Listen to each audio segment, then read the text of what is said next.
Silence! It's time! It's time!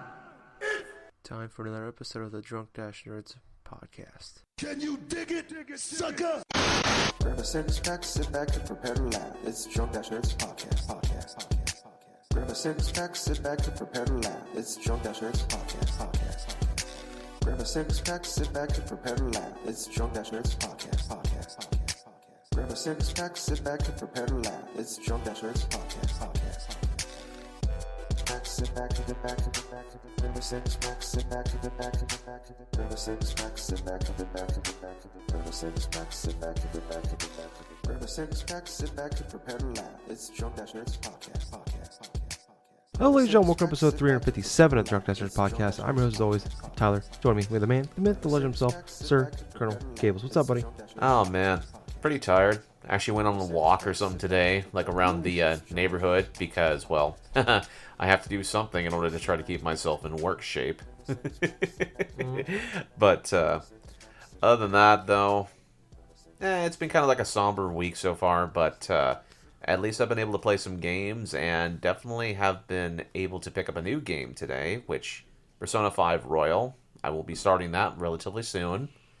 Still in the middle of playing that alongside the other games. Very cool. Very cool. How about yourself? I'm doing okay. We went for a nice. We've been going on since we've been pretty spoiled, the last few weeks or so with with weather that took the dogs for a nice walk because we have 3 of them. We have one of them's one's 12. She's a bigger girl, and we'll take her for a walk first, and we take her for she can't go as far. So if we just take her for a nice little walk, good 10-minute walk, and then we take the 2 little ones with us, and we go on a nice little 20-30-minute walk every day. So that's been pretty nice, like you said, just getting out of the house, getting your mind right a little bit, give yourself some of that vitamin D, Yep. Yeah, same thing, just trying to stay somewhat sane as much as we can in these times, Yeah, pretty much so. In the Quarantimes, as I hear people calling it now, which I kind of like. Quarantimes. Quarantimes. I don't know. I've heard a couple people say it. I'm like, that's fucking funny. I don't know why. It got me though the first time I heard it. Quarantimes. That's just hilarious.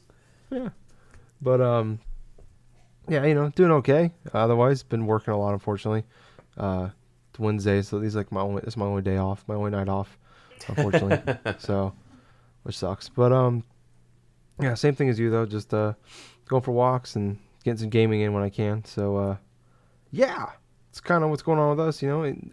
Nothing too exciting as we're continue on with all the bullshit going on in the world. Nothing great. Just trying to make as fun, try to make it as as good as possible. It's kind of weird, because I'll be sitting there just playing games and I'm having a really good time, and then there's this sense of doom just hits you, not the game, but just actual doom hits you, where it's oh yeah, there's this really shitty thing going on outside right now. I know, it's definitely weird. It's quintessentially, it's kind of like an existential sense of dread that you have in the back of your mind, knowing that a lot of the outside stuff, the SharonaVirus going on, and it's Did you say the SharonaVirus? Yes. That's exactly what I've been calling it, since a lot of other places, on social media and this and that, and even on YouTube, are censoring the actual virus. And so I'm just going to go ahead and just nickname it just the SharonaVirus. We'll call it the Sharona Quarantimes. Just combine them together. But it's pretty clever. Do do do do do do do. Whatever, when instead of that sense of dread, what they have oh shit, this shitty thing is going on. You just hear that song playing in the back in your back of your head. I'm oh fuck. Oh man, my gosh, that's funny. That's a good one.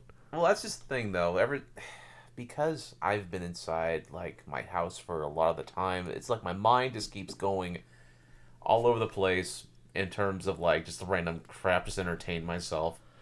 Hell, I was playing Animal Crossing New Horizons just a couple days ago, and all of a sudden, it's I'm gathering materials, and just a thought bubble comes up to my head, and I'm just just trying to sell things to the Nook children and stuff like that. Mm-hmm.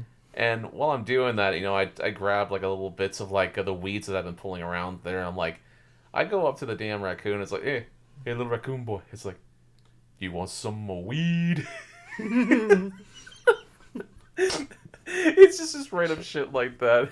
It's just, oh god.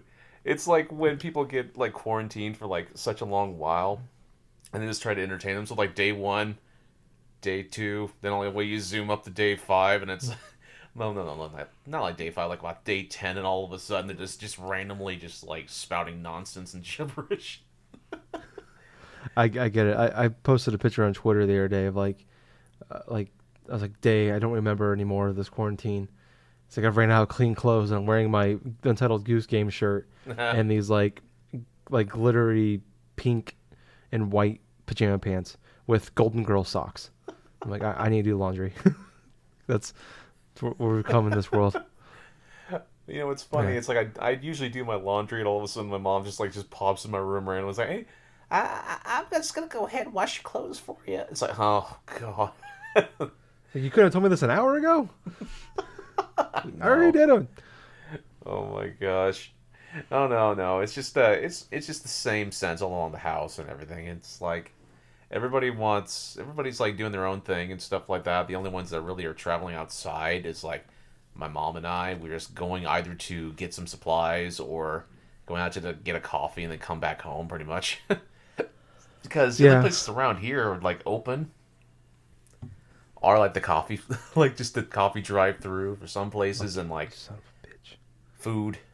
Yeah, like that. Our Starbucks closed right next to me, so that's pretty. Did it have a drive-up window or did it not? Yeah, I just wonder because it's been kind of like hit and miss of like what businesses are still open for the carry-out stuff. Like some are like open, but they got like weird hours, or some are just like they were open for a little bit, but they just weren't making any money. It's like staying open. Oh my gosh! So they just it's that type of it's just that type of ramification. Like some places are open from like 10 to 6. Some are like open until like around like banks are open like especially the Wells Fargo bank around here is like open for like maybe 3 hours tomorrow, and it's like oh wow, god, it's like just, yeah. No, sorry, but like our bank and like the bank that I go to down the street they just do drive-through only, but they have normal hours. But yeah, it's some weird times. It's definitely like I'll tell you what's more hilarious about it is that Wells Fargo just got through just trying to close down their drive-up window because of like they wanted to get like people like either go into their ATM or just go inside for things, and all of a sudden after this my SharonaVirus happened, it's like they can't get anybody inside their bank, so they have to get the drive-up window. They reopened that again in order to get things. You know, I just thought it was pretty funny. Yeah, bad timing on that one. But yeah, it's weird. Like it's kind of weird because like sometimes I feel guilty for like having a good time, but it's like at the same time though, it's like I think we all need to like, you know, like find a way to enjoy ourselves. Like you said, like day 10 or whatever it is of quarantine, and you know you just goof around like selling weed to children. You know. Not just any type of children, raccoon children. Raccoon children, yeah. Hey, raccoon boy, you wanna buy some weed? That's Gable's day 300 of this. He's not gonna realize what's Animal Crossing, what's real life anymore. He's gonna like, I just imagine you walking down the street trying to sell like weed to actual real life like raccoons, like that. Hey, why won't you give me any bells? Oh God! Oh God! You just trying to buy this house that this raccoon's standing in front of, and you have a bell in your hand. Is this enough bells? Is this enough bells for you? The raccoon just looks up at me, just stares, and all of a sudden eyes twitches and just runs away. Get back here! No, get back here! You just walk around with transils in your pocket. Oh God.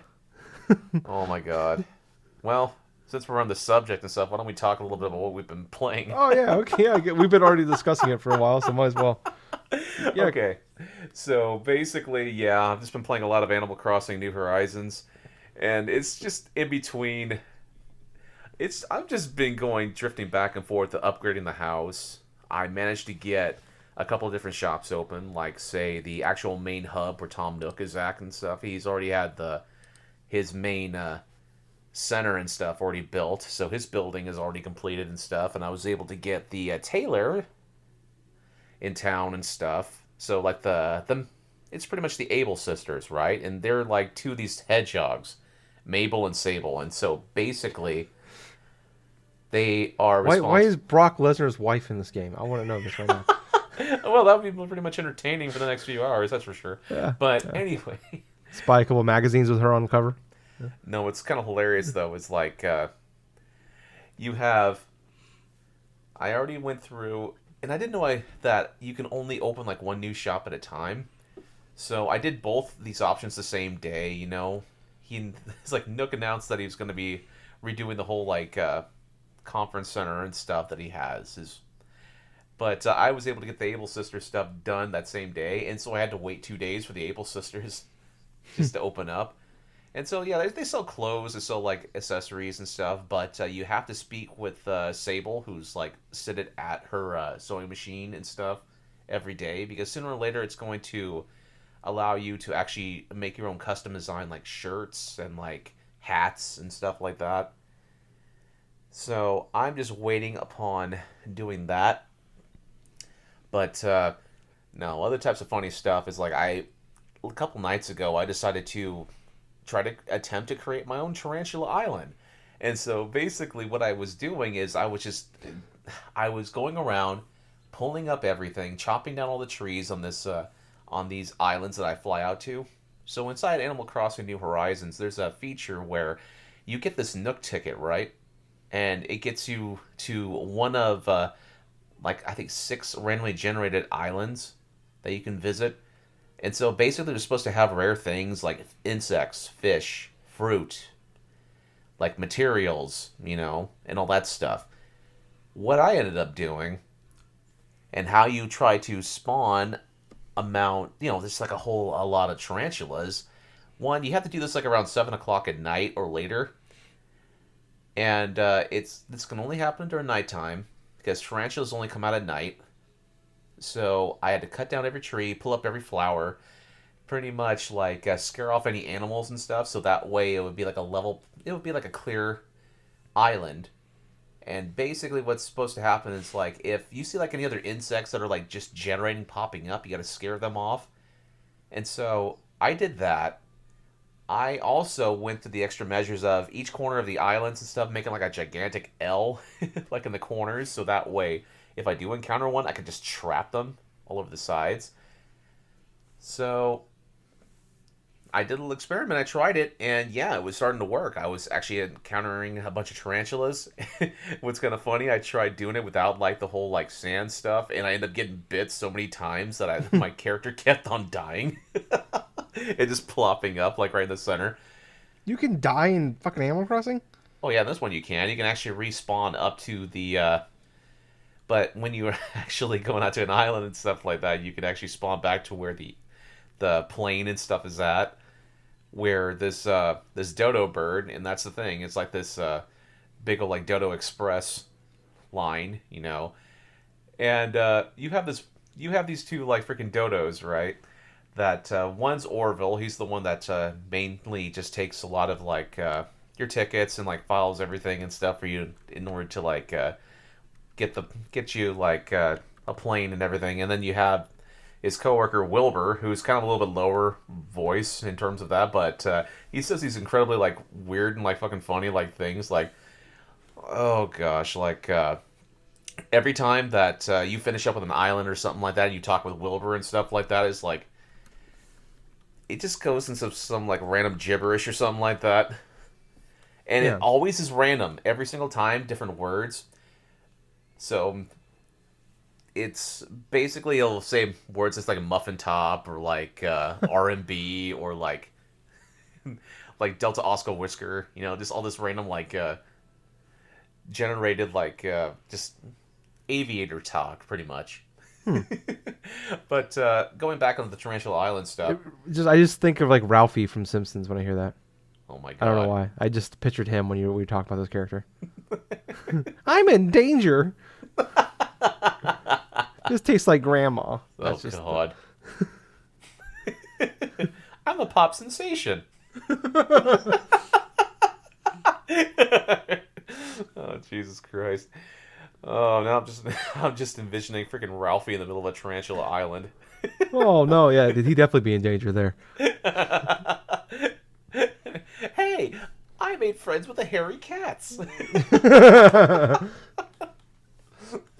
And all of a sudden, you just see these little freaking tarantulas crawling all over them because they have freaking barbed wire in their bellies and everything else like that. It just starts scraping everything. Ah, ah! Oh, poor. God. This would make sense for how Ralphie dies. Oh, God.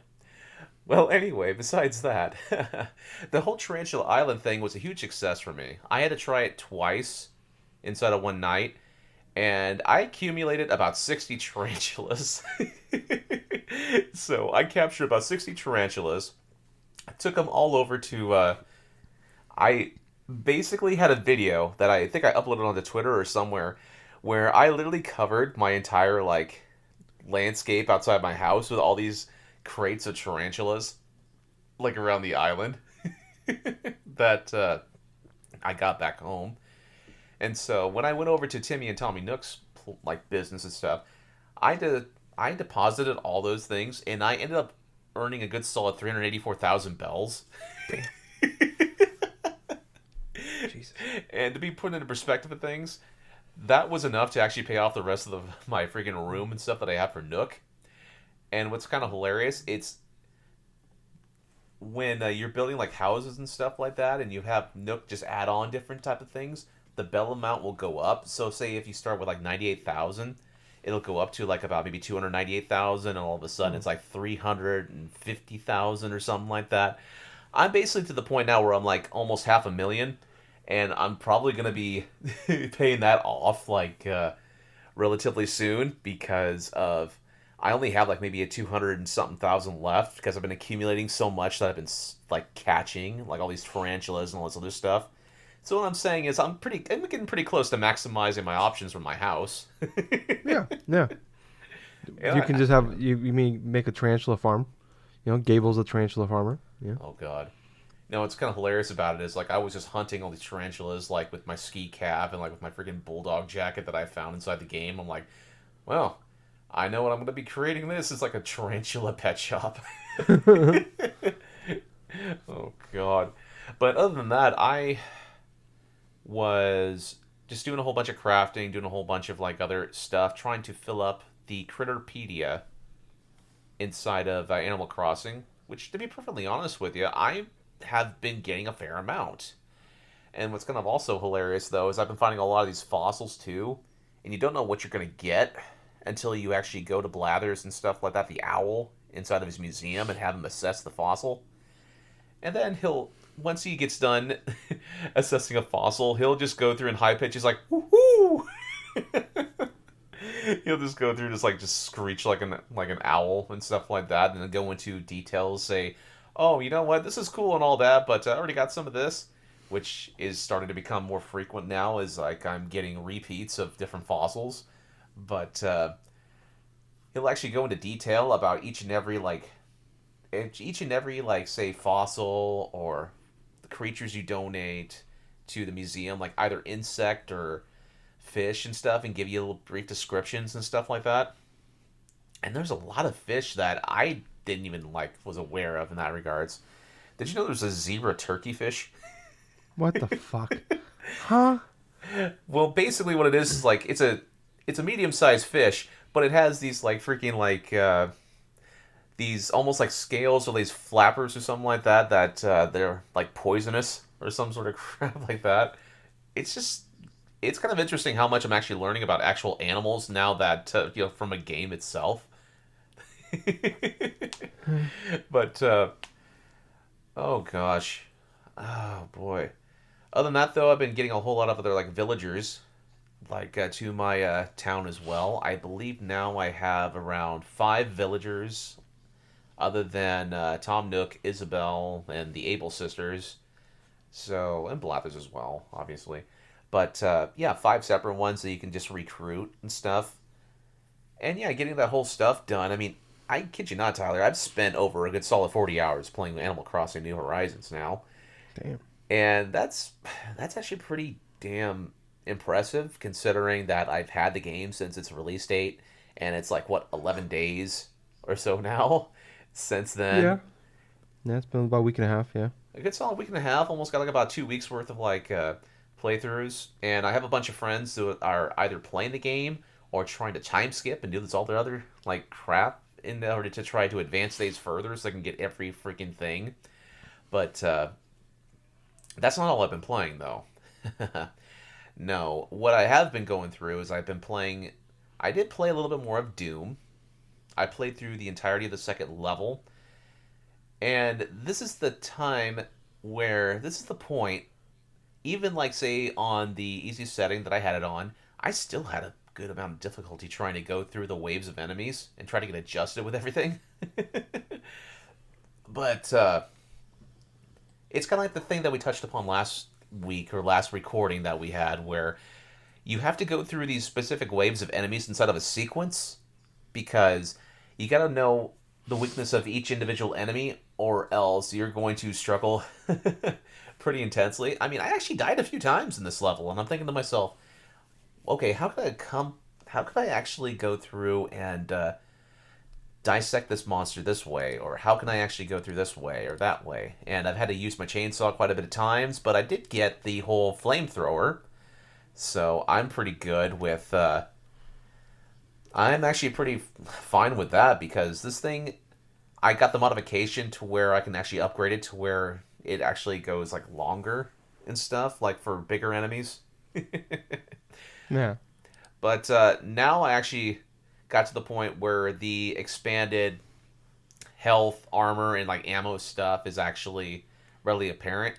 What's kind of different about this kind of system, instead of like picking one of the three, you actually have to, let's just say if you want a specific stat on top of, like a different perk on top of like unlocking either a health or an armor upgrade or what type of combination you have it, that there are special other perks that unlock with it. If you, say for example, get 2 slots of like one perk, if that makes sense. But basically what I'm trying to say is for each individual like perk and stuff, they have 2 slots right here where it's either an armor or a health or an ammo upgrade. And once you fill up the 2, it's like you unlock that main perk that you can have on like the Doomslayer. And on top of that, I also am going through and discovering bits of relics, which I got my first relic, and I've just been trying to use that a little bit. But yeah, you were right when you were talking about the whole platforming stuff. I mean, there was a lot of platforming in Chapter 2 that I wasn't really quite ready for, and there was some of those like platforms and stuff like that kind of drop in the middle of everything if you wait too long. Mm-hmm. And plus, it introduces the whole dashing function, which that kind of complicates things as well. You know, it's like I'm trying to attach on to the cliff edge or something of to try to get further in the level, but I got to go through and do this like not only a double dash, but I got to do it just right so I can hit that that dash icon or something in the middle that I can actually get an additional 2 and stuff. You know, replenishing my like bar like, and everything else. That's one thing. Like you get those ruins or whatever I can't remember what they're called, but like you can actually upgrade like some of your abilities. Yeah. Like one of the first things I did with those is like I upgraded it so like my dash refills faster. Right. Because nothing's more frustrating than like you're like midair and you dash 2 times or you dash too quickly and you're like fuck, and like you get some with the if you get that one that fills up fast enough you can like sometimes use that chance to recover, you know. Because I don't know how many times how much health I've lost just fucking falling repeatedly over and over again because I can see that. Got a little spazzy. Yeah, I could see that because I've had that issue too a couple different times where I've miscued like a jump or miscued like a direction that I had to go in. Like kind of, it was kind of like disorienting though, like in some places too, where I'm trying to work like the platforming and stuff to my benefit, but I don't know exactly where I'm supposed to go. And so I've ended up like falling into pitfalls because I thought I'd go in this direction, but yeah. I look at my map constantly in this game. One, to find like hidden stuff and collectibles, but also to like, because I have that same issue sometimes where like sometimes it's like the like kind of the thing with the game is like always follow the green. Like you see green lights, that means go that direction.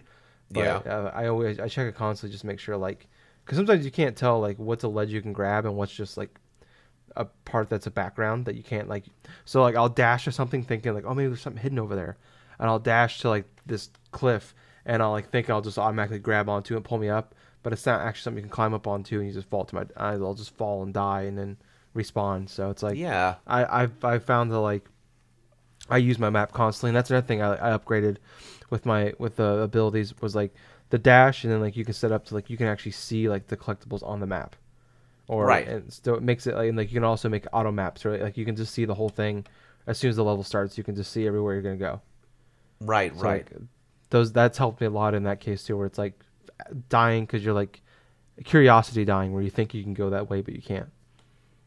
Well, yeah, exactly the point. It's like when you're trying to go and like go through a specific section in a chapter, and you're going well, you're doing everything. You just got through with a couple waves of enemy, and all of a sudden you have to go into this section where you have to go through a lot of the different platforming and stuff, especially for like Inside of Hell and stuff. And you got to do all these random like platforms. I had to jump from platform to platform, and yeah, good luck if like say if you jump onto like a followable platform and stuff, and you have to go through these like walls of flames in order to try to get to the next one, and like because if you don't do it quick enough, it's going to drop you down, and you cannot get back.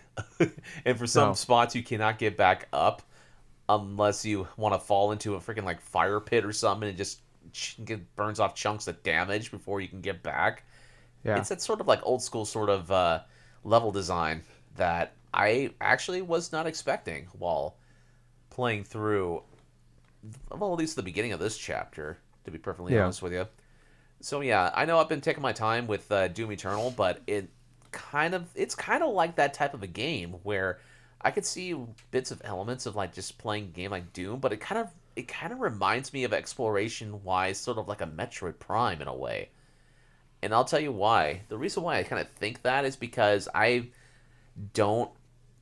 because a lot of the platforming elements and everything else is kind of like the same types of like frustrations I came across when I was playing a game like Metroid Prime, where even though that game is fantastic, and I definitely would advise anybody who's like even remotely likes a game like say like Doom or this or that and stuff, try a game like Metroid Prime, because that damn thing, it's like it has exploration, it's got things like that, a little bit more mellow in terms of the enemy spawn rates and that sort of stuff. But anyway, going a little bit back though, it's like with Doom Eternal, another thing I wanted to bring up right here is I ended up finding that specific sort of like gauntlet room or something like that for when you have to slay all these different demons and stuff in order to try to get like 5 of these skill points, I want to say.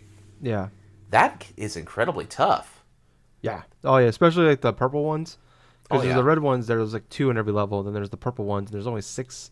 The Slayer Gates is what they're called. Yes. And you gotta find the key to get into them. Those ones are fucking tough. Well, I'll tell you really what, tough. though. It's like I found the key, I went into the room, I got through most of the stuff, but I encountered a couple of new enemies that are even tougher than what I've been going through. But what I like is the game actually actively tells you, hey, you know, you didn't get it this time and stuff, but come back here and retry the mission and stuff, because, you know, you'll have more weapons later on that you can use and do this and that.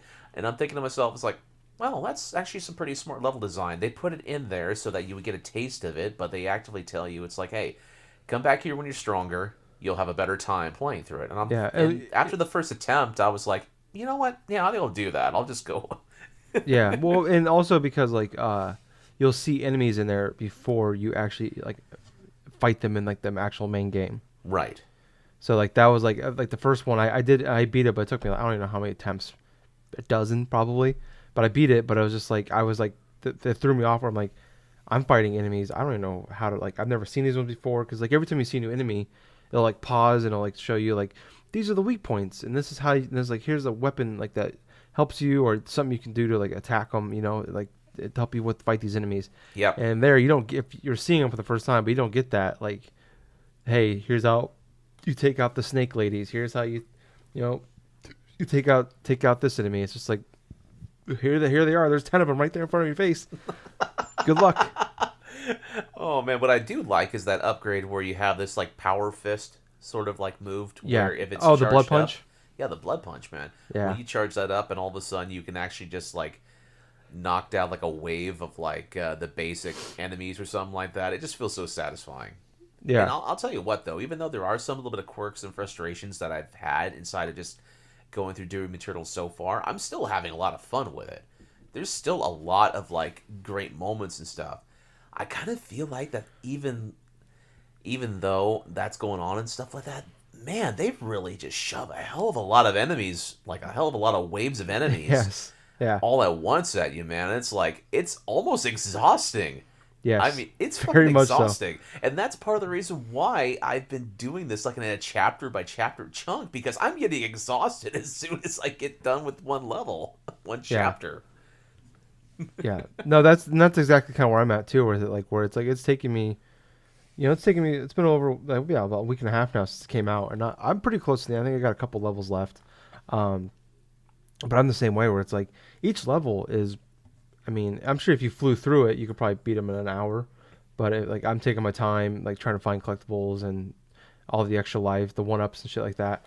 And like, so it's probably taking me an hour and a half or so to beat these levels. And it's just like at the end of the level, and you're just like, like you finally take a breath, and it's like you're so, like you said, like you're exhausted, you're stressed out. It's so frustrating, and it's like a good frustration, And it's just like, I don't want to play another level. It's like, I mean, the last one, I think I didn't really feel that too much, I don't think, or because like I remember Doom and Uncharted 4 came out the same week.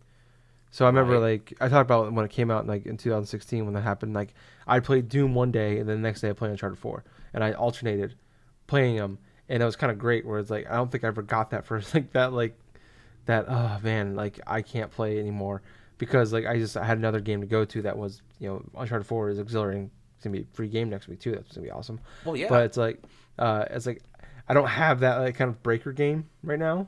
You know what I mean? Like the kind of like something I could like I want to play games, but it's like, man, the thought of playing Doom right now just sounds exhausting. Like I just want to kind of like I want like a fun game to play. It's like Doom is fun, don't get me wrong, but it's like I don't want that stressful, exhausting game that's gonna have me on the edge of my seat kind of game. But I'm still, don't get me wrong, like I'm loving this game. Like I don't love my opinions are more the same from last week, where I'm not loving the platforming. Right. I think especially like later in the game they kind of get a little too deep into the platforming, where there's whole sections of just like there's not a lot of enemies, it's just platforming, and I don't like the platforming is not fun enough for me to like want to keep like that makes me just want to play for 5 minutes just platform.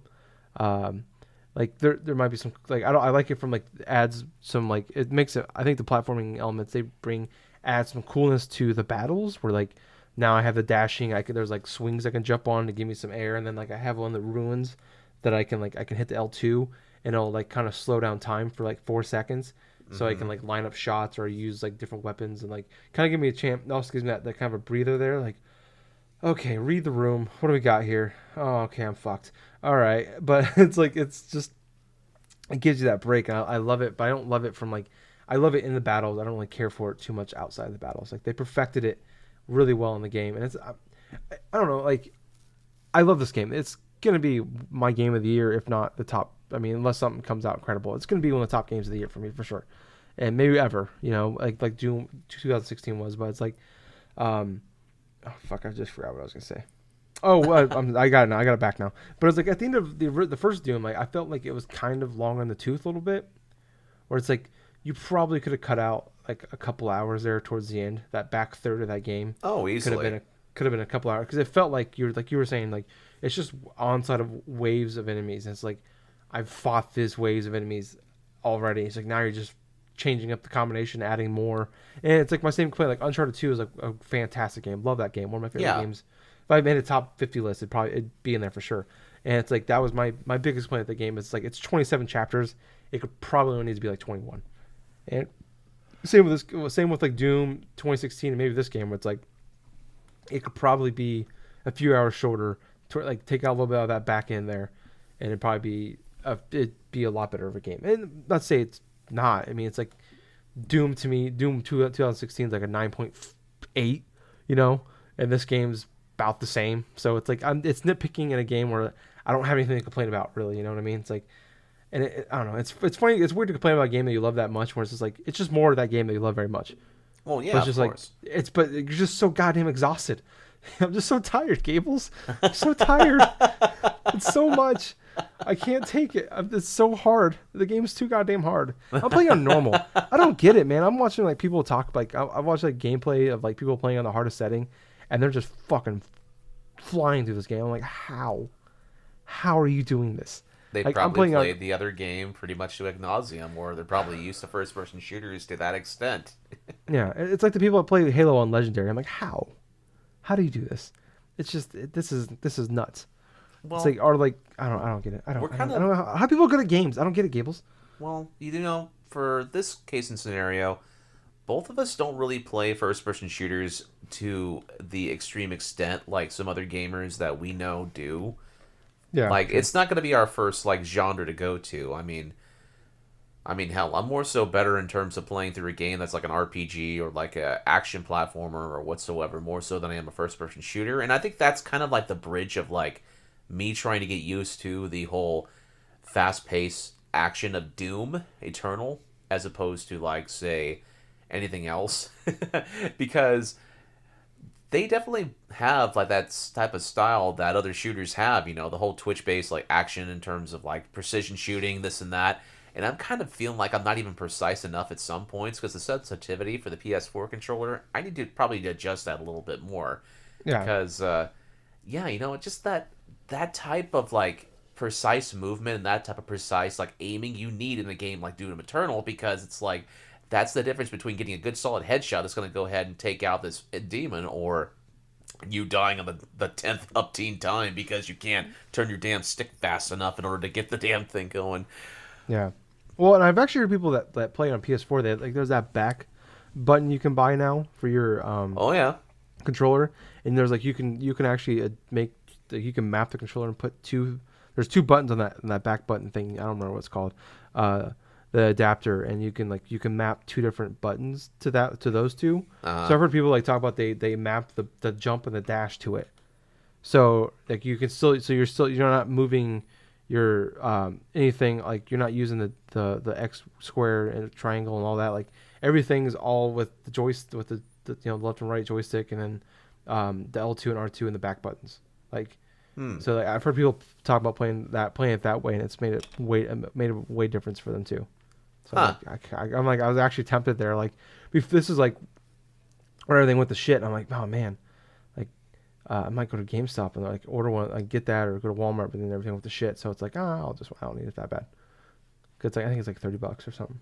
But yeah, it's roughly around that type of stuff though. But yeah, I think I just need to play a little bit more and stuff, get more used to it, because it's only my second attempt, second try in order to try to play a little more Doom Eternal. But yeah, man. Other than that, though, I was playing a little bit of Castlevania Symphony of the Night. I tried to stream for it lasted like about an hour and stuff. I was trying to do like a practice for like a speed run. I got it about like an hour and 13 minutes. Got through 56% of the first castle, which, comparing it to one of my other save files and stuff, is definitely a lot quicker than what I did for one of my other playthroughs. But I ran across a bunch of problems trying to speedrun this game. I mean, not just like the whole like me not knowing a lot of techniques, but my whole key scenario and my whole key focus upon this was trying to get 100% of pretty much not everything, but just getting 100% in general in terms of map percentage and stuff, and getting that completed before I end up beating the game. Now, the couple of the issues that I've been coming across that I personally came across was there was one issue where I couldn't find the iron shield inside this game, and I had to look it up a little bit after I went through and just ended that stream for tonight. Mm-hmm. I had a couple people that were watching. It was my first attempt to try to speedrun this game, but there's a combo that I can go through and do if I have the shield rod and the iron shield, which actually makes certain boss battles in that first castle a lot easier, especially if you're very under level like I was. Now, the case in point, there's an enemy inside of the of one of the areas inside the regular castle where it's like a winged guardian, which is like a gargoyle pretty much, that with a spear and a shield. And if you beat that thing enough times, it'll drop this iron shield. You combine that by getting the shield rod inside of the Colosseum portion of the castle. So you have to navigate this all this undead fested like room of all these enemies and stuff like that. Just bone muskets, like these Valhalla Knights and all these other like crazy undead enemies in order to try to get the shield rod.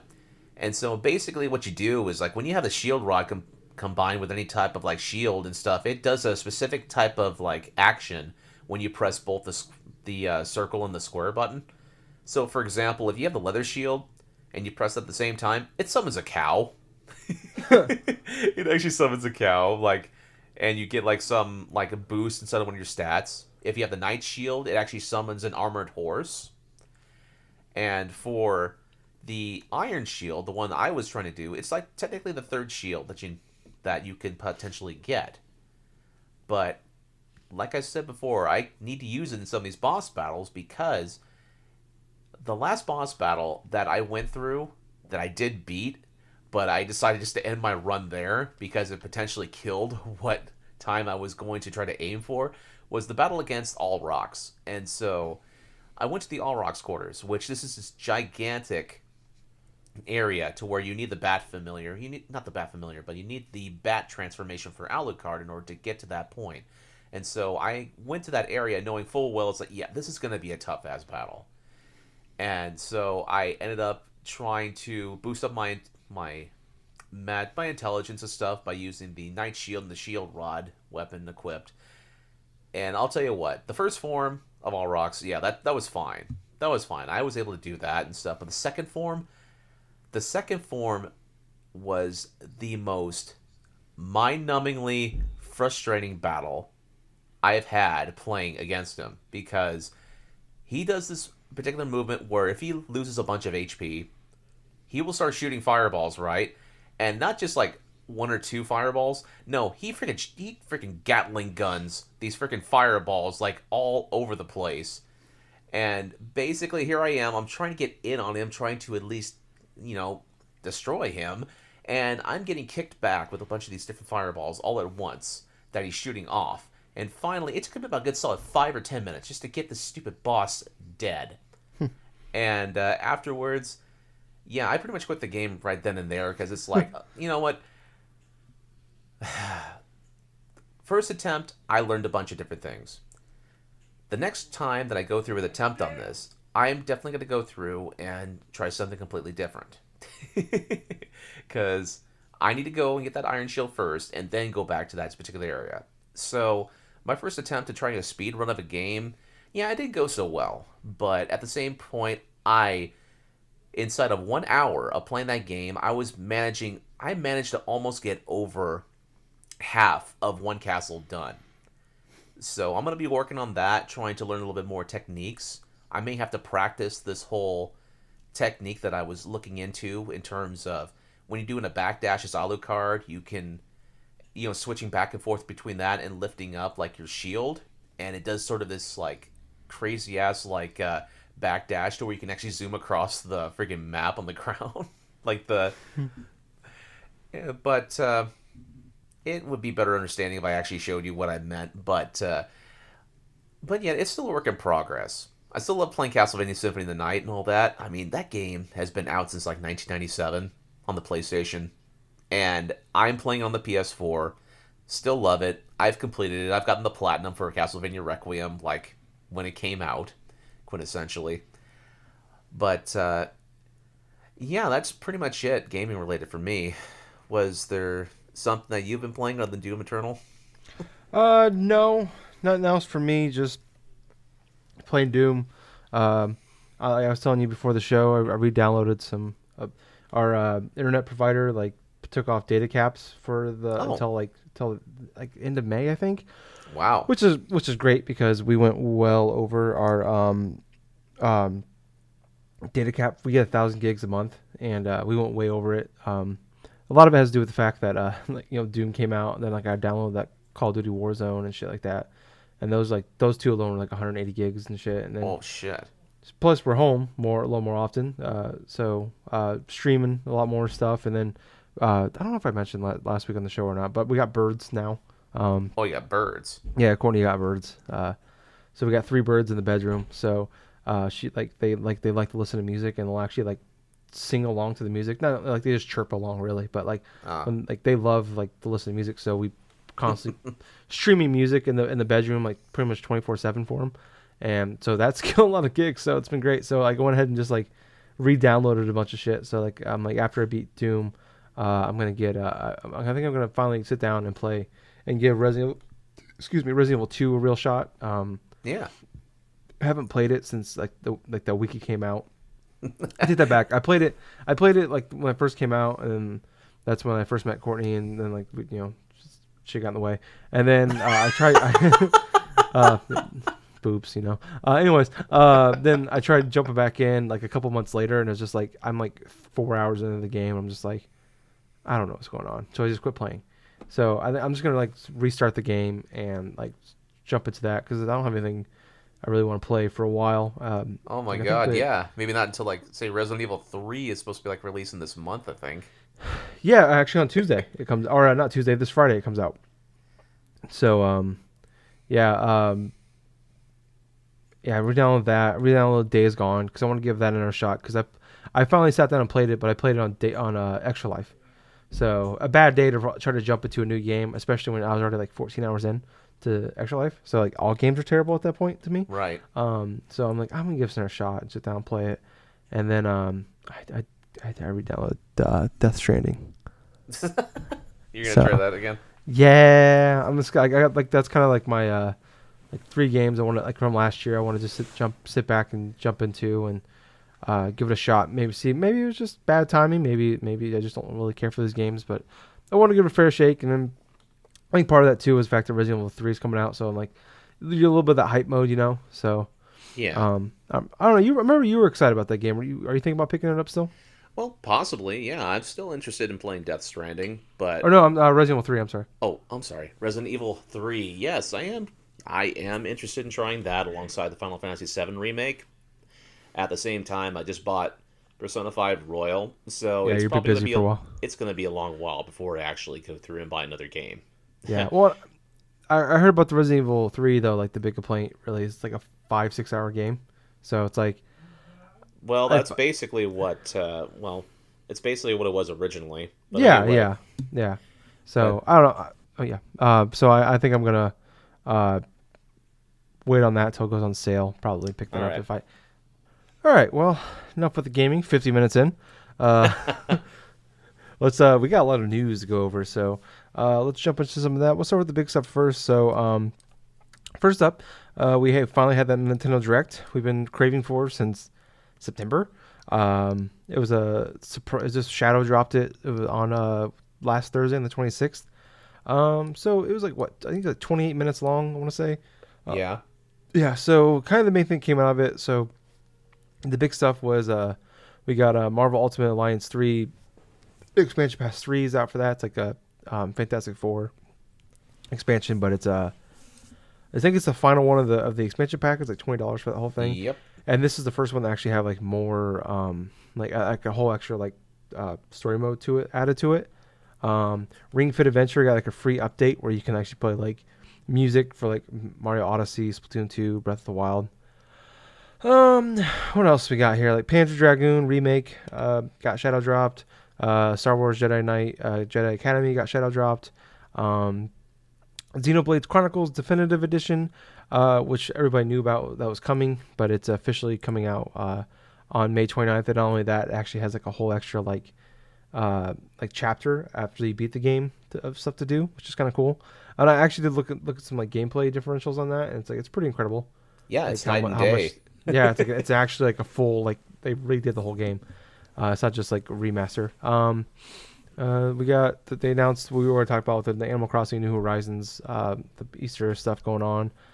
More details on the Pokemon Sword and Shield expansion. I'll let you dive into that here in a minute, but that's supposed to be coming out. I believe they said by the end of January is the goal. We got more stuff for Bravely Default 2, some gameplay and stuff like that. But there's a demo out today. You can play that. A bunch of 2K games are coming out. We got the XCOM 2 with all its DLCs coming out. Borderlands Legendary Collection that has 1, 2, and the pre-sequel on it. And the Bioshock collection. All 3 are coming out on the same day, actually, on May 29th. Same day as the Xenoblade Chronicles. Arms is the next character, or the next character for the Smash Bros. Ultimate DLC will be from the Arms game. No, they didn't say who yet, but they said that should be coming out by the end of June as well. What else? There's a lot of Burnout Paradise. Actually, I think that's the first EA game to come to Switch other than FIFA. So yeah, I know, right? That's really strange. Yeah. Ninjala is a free-to-play 8-person battle royale type game. That'll be coming out at the end. I think it's May 26th, I want to say. And then they announced Star Wars Episode 1 Pod Racer is coming sometime this year. And I think that's pretty much the big stuff. There's a lot of little things that were announced too. I don't know. Coming out of Gables, what did you think of this direct? To be perfectly honest with you, I did like a lot of what I've seen from this Nintendo Direct. I really like the remastered of Xenoblade Chronicles, which that's a game that I played off and on the Wii. I never finished that. Mm-hmm.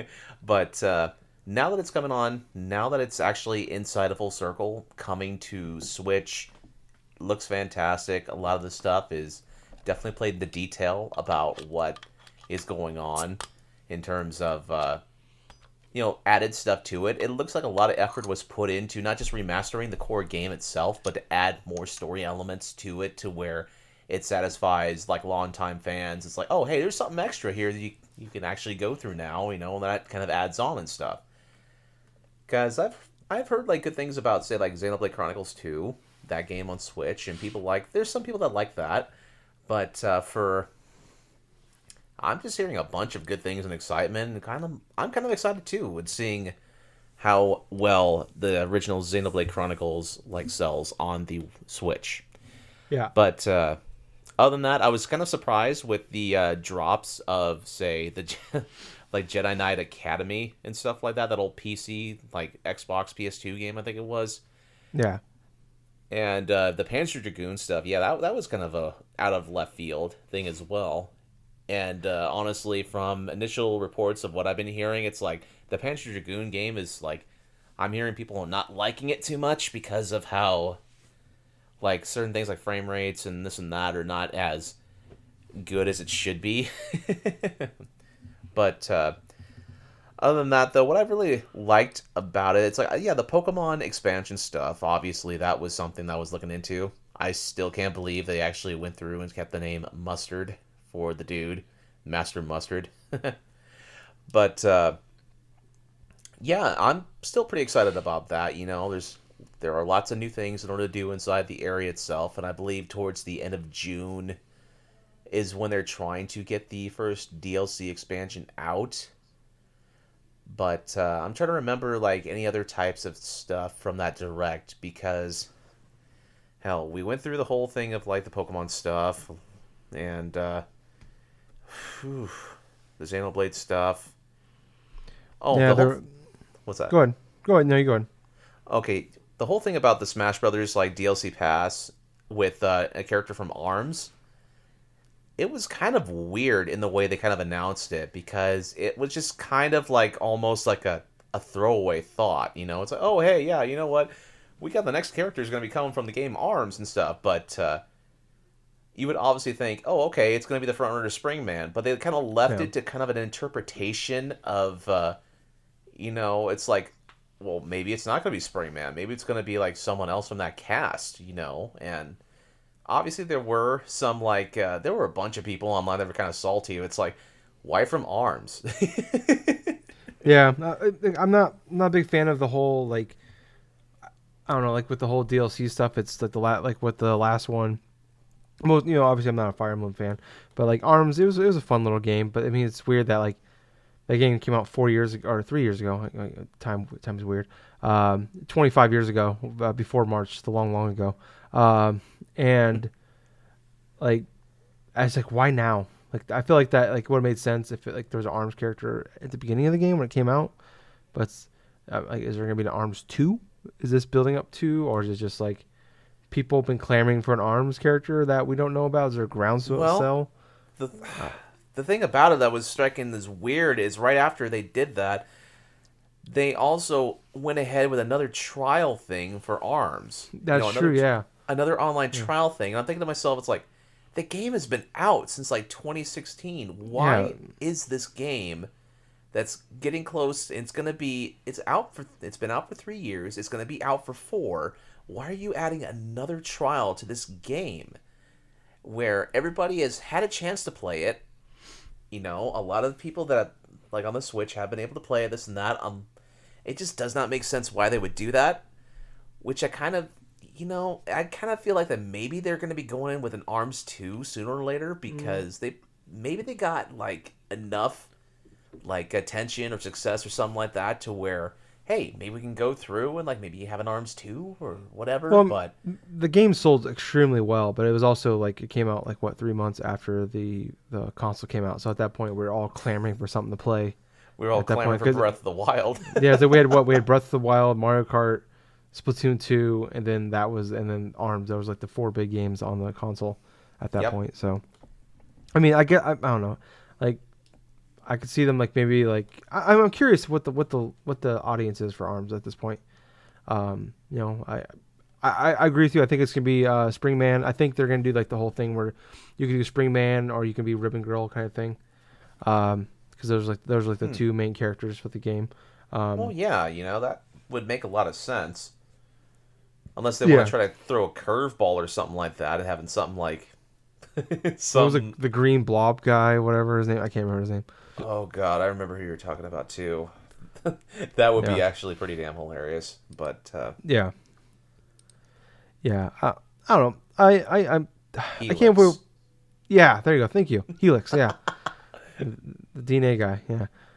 I don't know. I can't wait from the direct. Kind of like, I mean, it was weird. I had that weird feeling where I remember like I sat down on the couch, and the first thing I do when I sit on the couch before I look at anything else, I look on YouTube to see if like anything going on like big news wise, because most things I subscribe to is video game stuff anyways and sports on YouTube, and I just had like that weird feeling like, well, there's supposed to be the rumor was there's supposed to be a direct coming out today.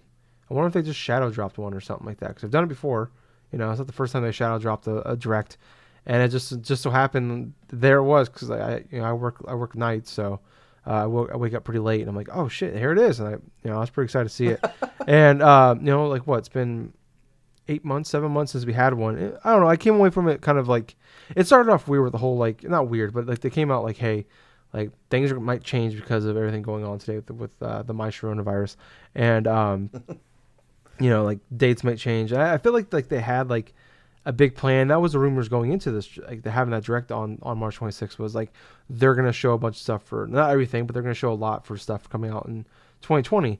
And then it sounds like maybe because of everything going on in the last couple months, like they had to like kind of, it's like, well, we need to have a direct because we want to show people what's going on, because we have nothing planned for after Animal Crossing. That was it. They had nothing. So it was like they need to do something. It's the end of the fiscal year. They want to show something, and I feel like this was like their like kind of like their change up they had to do to everything. Where it's like, like some of the stuff makes sense being in there. The Marvel Ultimate Alliance 3. I don't know how great that game is doing. Like it seemed like it did well. It was like a 7 kind of game, but it sold fairly well. But the expansion pass, like okay, whatever. Ring Fit Adventure, perfect timing to get a fucking update for that game. Seeing the fact that it's sold out everywhere, because everybody's buying it up now because of being at home for exercise. And it's like $300 to buy that fucking game now. I don't know. I just feel like coming out of this, like personally, like from my standpoint, like if you're someone that loves JRPGs, like this was a great fucking direct, because you had Xenoblades and Bravely Default. That was kind of the big shit coming out of it, but I don't know. I can't wait from where's the... Oh, even some like Clubhouse games too, Dude, I'm so pissed about that fucking game, by the way. Why? Because I was sitting there watching that and I'm just like, please be it today. Please be a shadow drop today. Because that's like... that's the perfect type of game That's a perfect game to play right now. Because it's like, Courtney and I, we'll play cards or we'll play like dominoes and shit like that. But it's like, we don't really have like, we don't have like a lot of stuff to like games we can play here at the house. Because she's not a gamer. She'll play with me sometimes. She's just, it's not her thing. But, I'm like, this would be the perfect fucking game to play. There's all these card games on here. There's fucking, there's a bunch of domino games you can play, and it'd be fucking amazing. Goddamn June. Fuck, what the fuck? Yeah, and plus right? And it's $40. No, never mind. I don't want it. If it was $20 and it was out today, buying that right away. But, Late June? Well, who knows where it'll be late Dude, June. But I think that was what the price of Clubhouse games that first released on DS. I think that was the price that it was when that came out. yeah, But I mean, it was like one of the highest selling games on the DS too, which was because funny it was a good fucking amount of good games, and it's like, and even with this Clubhouse games that's going to be coming out, I mean, it's a classic franchise that was on the DS, but it has 51 like just various games. I'm very surprised that they had to push it to June. Yeah. And oh man, that's a perfect game today. Like they're missing out on probably a lot of. If that game came out today, it'd probably. I mean, I know obviously the game's it's not done, but if like it came out today, or like this week or in the next couple weeks, that game would probably sell 10 times more than it will in June. probably. Assuming things are better in June, but who knows? But I don't know. I just came away from this direct. Like I was just like, meh. Because like, man, I think part of that is definitely like you always have the issue with directs where your mind go crazy. Like, anything's possible. Anything's in play. They might just skip Metroid Prime 4 and go straight to Metroid Prime 27. Like that's possible, guys. Let's lose our fucking minds. It's like you think everything's possible, and I think it worked out. I think it was smart to like shadow drop this one because that was a big thing. Like last week they had like the whole PlayStation 5 reveal thing where they just talked. It was I watched the first 20 minutes of it and I about fell asleep, so I stopped watching it. But it was just like they're just giving out very boring details about the PS5, and it's like I don't understand that shit. I just want to be able like, is it pretty? What does it do? And what games are coming out for it? That's all I care about. Yeah, that's all that I want. was more. I know, even with the PlayStation 5 stuff, that was like a game developers sort of like conference sort of speech by Sony. Yeah. But like the problem was though is like they announced it 2 days ahead of time, so I think people were like, it gave them a chance to build up hype, And that's Right. sometimes an issue where like, hey, we're gonna have a Nintendo Direct in 2 days, so you build up hype and you talk about everything. And then everybody's coming up with fake rumors and shit like that. You don't know what to believe and what not to believe.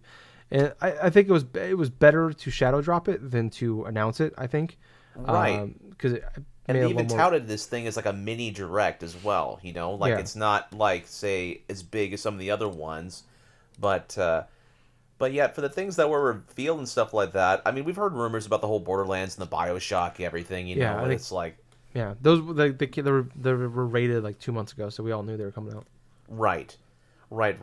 But I'll tell you what's also surprising is like Catherine full body coming on to Switch. That one I wasn't expecting. I mean, the whole stealth dropping of like Panzer Dragoon on the day of and stuff. But I'll tell you what, that indie game, good job. It actually seemed looks fun.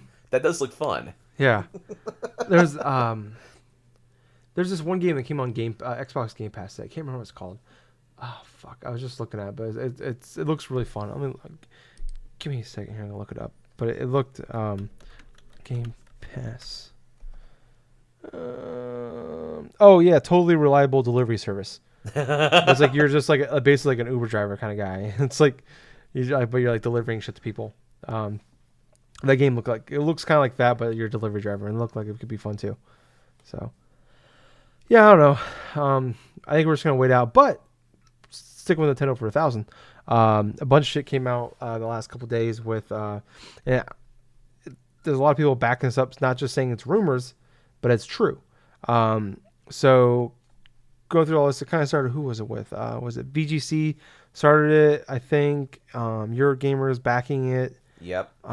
There's a couple other bigger sites that are backing it too, and I can't think of their names. There are plenty of bigger sites that are actually supporting the initial rumors. Yeah. So we're gonna get like basically like a HD versions of Mario Galaxy, Mario Galaxy 2, Mario Sunshine, and Mario 64 for Switch. And then also the Mario 3D World port will be coming out sometime this year.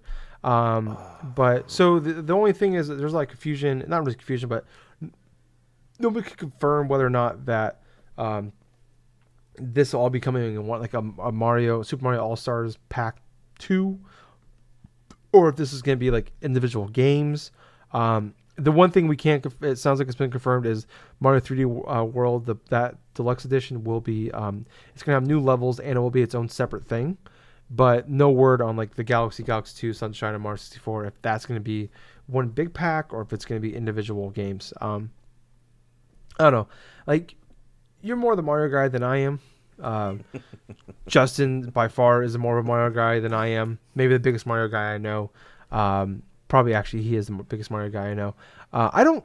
I'm excited for this from the Galaxy perspective because I've talked about this for years, and Justin and I've had I don't know how many hours worth of discussions about Mario Galaxy and Galaxy 2 about like I would love to play that game and finally sit down and play it with a normal controller. Because I just I've everybody knows I've been listening to the show long enough. I wasn't a big fan. I burned out in the Wii stuff after about a year or so.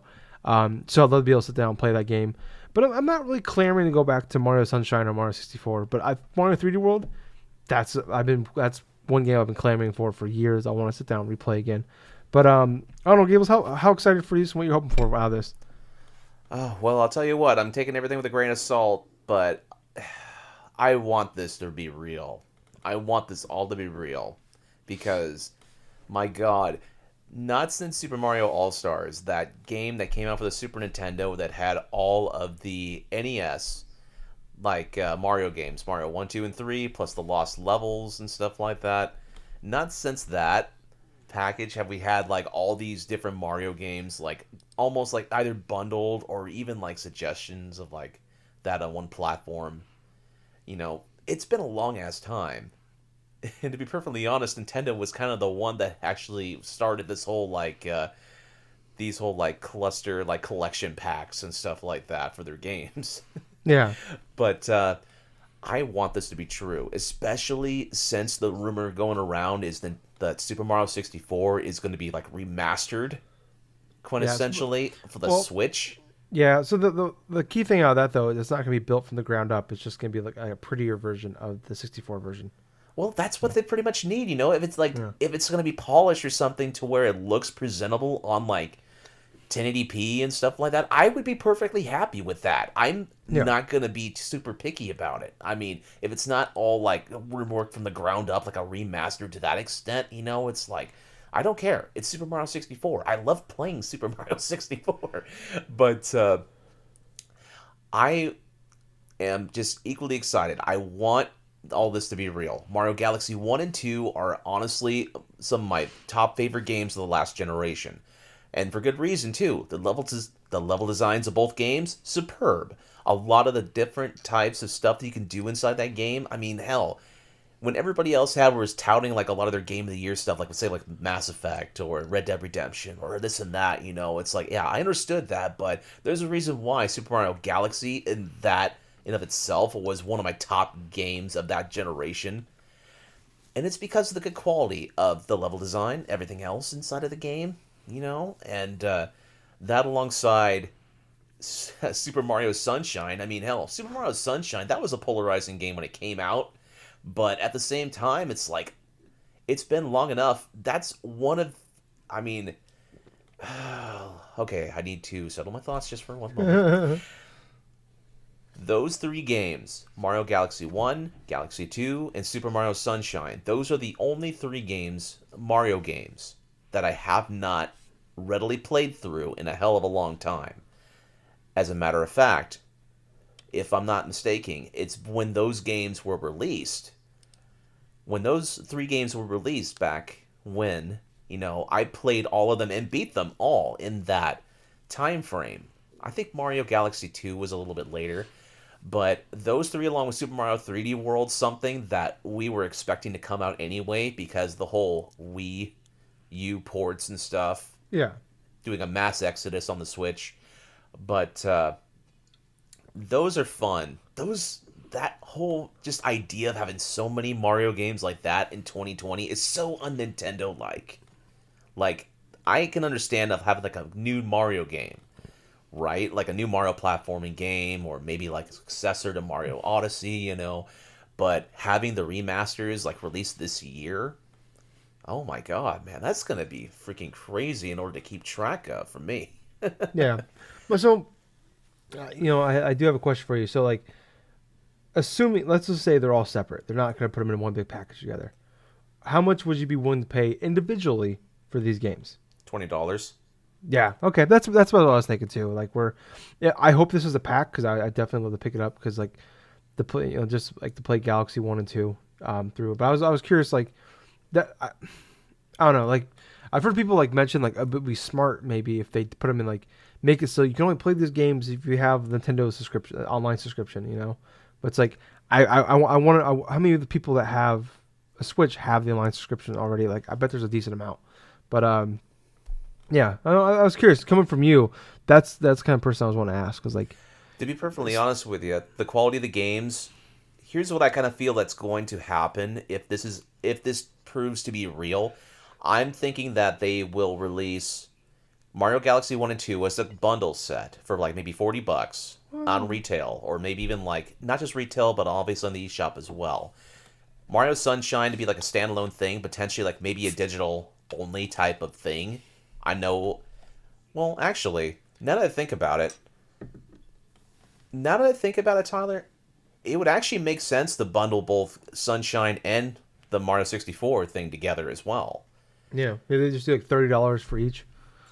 Like Well, they do like a honestly, bundle with Galaxy 1 and 2, and then a bundle with. Honestly, I could just see like just two different bundles, Mario Galaxy 1 and 2, and then Sunshine and 64 on the other. You have four great Mario games, and then you have what Nintendo would probably do the best bet is like just have two bundles, sell them for $40. It's cheap and affordable for people to go through with, and all of a sudden it's like come holiday time, if they want to release it, like say in a September or maybe like even like a November sort of release. It's like, hey, you want to pick up a Switch? Here's Mario Galaxy 1 and 2. Or here, hey, you've been out of gaming for a while. Here's Sunshine and 64 games you played in your youth. It makes a hell of a lot of sense. Yeah. Especially if they have another, say, Super Mario 3D World to release in that time period. 3D World, they would probably tout is almost advertise it like it's a new Mario game. Yeah.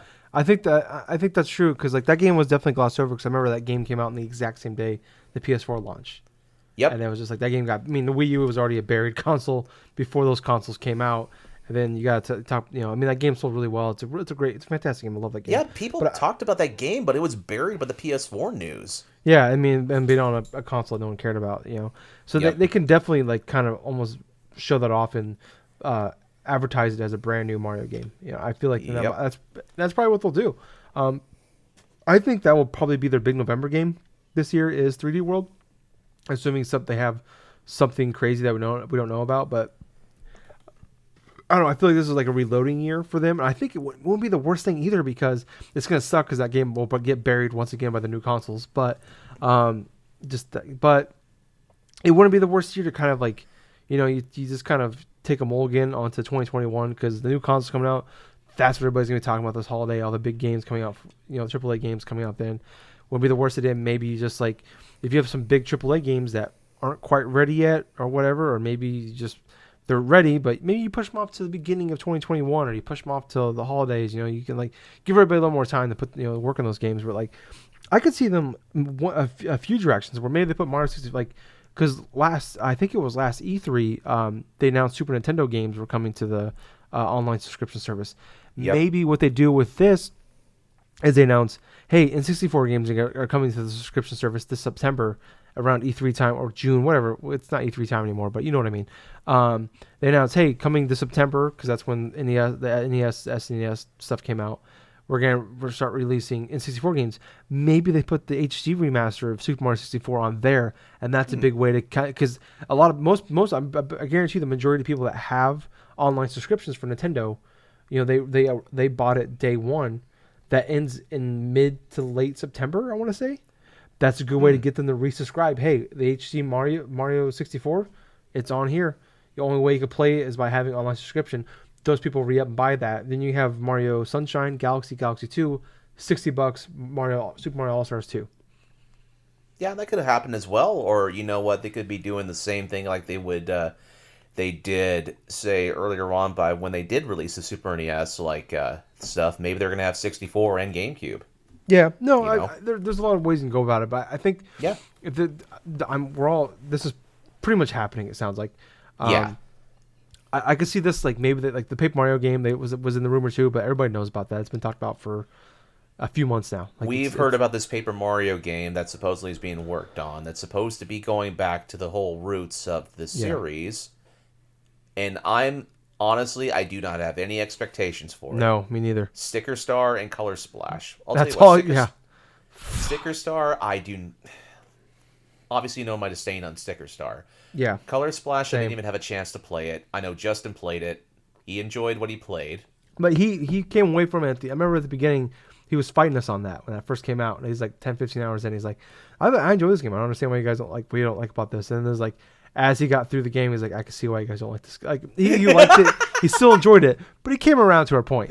And but yeah, it's the same thing where it's like, you know, like the Super Paper Mario game was okay on the Wii.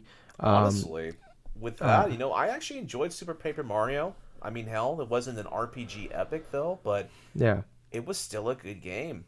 Yeah, it was still good, but it wasn't like what you wanted. You yeah. know? But like yeah, like you said, like Sticker Star was hot garbage. Color Splash, didn't bar playing it. The 1,000-Year Door was the one of the greatest games of all time. It's one of the standards for Paper Mario games. Yeah. Even if they take that game and remaster that, that would be fucking amazing. But from what I've been hearing, a new Paper Mario game. So it's like, I would be fine either way with if they can go back to the roots and nail it. But yeah, like even like the Mario and Luigi Paper Jams that came out on 3DS, where like they tried to like make it like, hey, it's like the Paper Mario that you love, but we're also tying into this. It's like it didn't nail the landing. So I don't know. I could see. I really feel like the big November game this year is going to be Mario 3D World Deluxe. That's going to be the big the November game. Assuming with what we know. I don't know. I mean, there's something big come out, and then the Pokemon DLC Pack 2 will probably come out in November, and then you got to think September will be the Paper Mario game. But I don't know. Who knows? Like they're not shy about like they'll announce the game and release it 2 months later, and then will the All-Star thing come out sometime late summer in October maybe? I see that. But I really think this is going to be like, that's going to be, the fall is going to be the year of Mario for sure. I feel like they're going to have it's the 35th stuff. Anniversary for Mario, so makes sense. Yeah, so I don't know. I'm excited because I would love to, like I said, I just want to play 3D World again, and then the Galaxy games would be fucking awesome. But we need to move on because we're like long in the tooth and we got a lot of shit to talk about still. So I don't know. This one we can gloss over really fast. Modern Warfare 2 Remastered actually came out today's Wednesday, April 1st, and it just shadow dropped. They tried to shadow drop it, but it kind of leaked the day before. The Modern Warfare 2 Remastered for the campaign mode came out on Tuesday, yesterday as a recording. It's $20, I believe. We talked about last week, but I just kind of want to go over it just to mention. Hey, we talked about last week. Now it's out. I think it's kind of cool that it came out because I feel like that game, the talk around it is like that game was supposed to come out in like May-ish or something. Like they were gonna, when they reveal the new Call of Duty that's coming out this fall, they were gonna like announce shadow drop it then. But it sounds like kind of a cool thing they did with it is like everybody's at home, fucking put it out now, and it's also the last day of the fiscal year, so we'll get a nice boom of sales too. So it's a win-win for everybody that wants that game. And $20 ain't bad because I remember that. The first Modern Warfare, even though I know they put the online in there as well, it's like they put it out for $40. So $20 ain't bad. I don't know. Anything you want to say before we move on to that one? Not really. I have no interest in it. Yeah, I mean, if it goes out on sale, I might pick. If it's like $10, I might pick it up, and there's just nothing else for me to play. But yeah, I mean, I have fond memories of that game, but I'll wait. Moving on to another topic here. So I'm bringing this up. I haven't actually read this article yet, to be honest, but I want to mention this because it's something we've talked about quite a bit over the last year or so. Not quite a bit, but a few times. So Phil Spencer, the boss of Xbox, he put the axe on the Scalebound revival rumors. So if people don't remember, that was a big game. They showed off like 3 E3s in a row, and then finally canceled it. And there's been rumors and stuff about how like Nintendo was trying to bring it back. It's a platinum game. But so he finally came out today, and so I'm just going to read this article. So every once in a while, rumors and wishful thinking for the revival of Platinum Games' canceled project Scalebound surfaced on the internet. Xbox division head Phil Spencer talked about during an interview on IGN. Spencer mentioned that he has a ton of respect for Platinum Games and Hideki Kamiya, who was supposed to be working on it. Now he's working on Project GG. He feels no ill will towards about Scalebound's cancellation. Unfortunately, what they tried did not work, and he regrets being so public about the game before a real believable plan was in place. Scalebound simply didn't get together, and this goes across both Microsoft's own team and Platinum. So he this is his quote here. Phil Spencer had, "We're not working on it. I'm not at Platinum today, but I'm almost positive they're not working on it. It's something we've all moved past, and it's not a moment that I see as a high point for me in my role. Having to cancel a game that we've talked about for years, but yeah, for people out there that are kind of thinking that maybe there's some things still in work, there's not. So there it is. It's not happening. Whether that's good or bad, I don't know. Because I remember there's a lot of hype and a lot of hope for people when that Nintendo was bringing it back. But yeah, it's not happening. I don't know. Anything you want to mention on that one, Gables? Well, it's pretty self-explanatory right there. It's like you have the guy in charge, Phil Spencer and stuff, just saying, hey, you know what? There's no validity to these rumors and stuff like that. The whole craziness that people thought Nintendo was going through and resurrecting it. It's like, Yeah, I have nothing more really to add to it. yeah. And plus, Microsoft owns the name of Scalebound, so Nintendo or whoever wanted to remake it, or if Platinum wanted to remake it or finish it, they'd have to get the rights from them to be able to finish it. And I don't see that happening. Especially that was like 4 years ago. 3 years ago. The game was canceled. So Yep. moving on. So Gables, I've tried to wrap my head around this fucking news, and I don't understand it. I don't like Nier Automata. Everybody knows I love that game. So you actually sent this to me on Twitter, and I was like geeking out when I heard this, and I'm like, and then I read it, and I don't fucking understand it whatsoever. Like, so there's this God damn it, I always forget his name. Imran Khan. He worked for Game Informer. Anyways, he's a part timer. Imran Khan. Thank you. I always forget his name. But he works for He used to work for Game Informer. Now he's a part timer for Kind of Funny, and he works for a few other websites as well. But he's actually writing a book about the Nier franchise and like the world and everything about it. Because I love Nier Automata, but that game doesn't make. I don't understand what the fuck is happening like in the world itself. Just there's robots like simulating sex. But so anyways, they announced 2 new Nier games. There's one that's coming to phones, and then there's Nier Replicant version 0.1.224744874139. It's now in development for PS4, Xbox One, and PC. Steam is put in parentheses Steam because I guess you gotta do that now. And it's a third-person action RPG. It's being development with Toy Logic. And so they also have the director from Dragon Guard and Nier Automata working on it. They have the composer from the Nier Automata, which is awesome because some of the best music in gaming, I feel, is from that game. The music in that game is beautiful. And they also have one of the main producers from Nier Automata working on it as well. But I'm like, oh, is this just like a remake of the original Nier game from PS3? I didn't realize this until the other day. Dragon Guard from like PS1, I believe it was actually like in the Nier universe, and Nier Automata is based off of like, there's like this, like Dragon Guard has like multiple endings you can get, and there's this one ending that very few people actually got, but Nier Automata is based off that ending but 10,000 years in the future. Yeah, like, to be perfectly honest with you, Tyler, it's I did not even think about that. I mean, I understand that Dragon Guard had some relation to the Nier franchise. Yeah. But let me lay it down to you what this announcement kind of means. Okay, please, thank God. Someone explain it to me in layman terms. I don't understand. All right. So, back last generation, in Japan, there were 2 Nier games. One was the one that we got in the West, Nier. Yeah, just Nier. That's called Nier Gestalt. Mm-hmm. The one that's coming out is the other game that's never released before inside of the U.S. called Nier Replicant. Oh, okay. So both of those games, actually, Nier Gestalt and Replicant, are prequels to Automata. So, to be perfectly honest, both of those games are set inside of that same universe and stuff. For Replicant, you get to control like a boy and stuff like that, helping the sister and stuff. Whereas in the other Nier game that we got on the 360 and the PS3, you played as an old man that's lived for a hell of a long time and stuff. But that's pretty much I had to go through and do some research on it myself because I understood that there was a Nier game that was coming out. However, I was confused in regards to if this one was the same, like you were thinking, was the same as what we had gotten last generation, which it's not.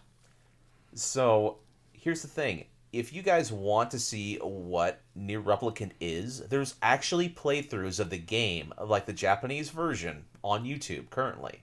So if you want to get a little bit of like a hint of the gameplay and everything, it's quintessentially what inspired Nier Automata in terms of its gameplay. So there are a bunch of interesting action points. Obviously, this Nier Replicant is probably going to be reworked kind of close in like maybe combat in terms of maybe Nier Automata, how that was structured. I know for personally, I don't really have too much familiarity with it. I have Nier Automata, have not played it. Oh, so great. I know that people love the game. I know people that absolutely love Drakengard and love the Nier franchises. But it kind of blew me away just to thinking it's like, oh, okay, one of the endings to Drakengard 3, I think it was, that played inside of like, okay, this is what led to the whole like conclusion of Nier franchise. You know, it's like you have both of the same creators that are working on Nier Replicant and who worked on Nier Automata and stuff like that. So it's like, okay, of course, it's going to be a natural evolution. Both of those series are intertwined inside the same universe. But other than that, there's really not too much else I could say without having to experience the games myself. But from what I'm hearing from fans, I mean, they're just jubilant because they've been clamoring for this game to come out for the past 10 years, quintessentially. It was one of those games that was just left in Japan and did not make its way over during the PS3 and 360 era. Yeah, so I did some searching here, and I found a little synopsis on what Nier Replicant is going to be. So, set in a post-apocalyptic world, easy for me to say, Nier Replicant version 1.2247444871139 puts you. Okay, that's a misspelling there. That's throwing me off. It puts you in a role of the titular Nier, a young man on a quest to cure his sister Yona of a deadly disease. What they discover will make them question everything they thought they knew. The original Nier release has an interesting history. In Japan, there were two versions of the game, Nier Replicant and Gestalt, like you mentioned. Nier Replicant focuses on brother Nier and his sister Yona, so that's where the title comes from. Okay. And Nier Gestalt, the main character, was father Nier, and Yona is his daughter. Okay, so the one we got, you played as the dad. And then the one they got, you play as a brother. Okay. It's okay. Not gonna play like that. All right. Fucking Nier, man.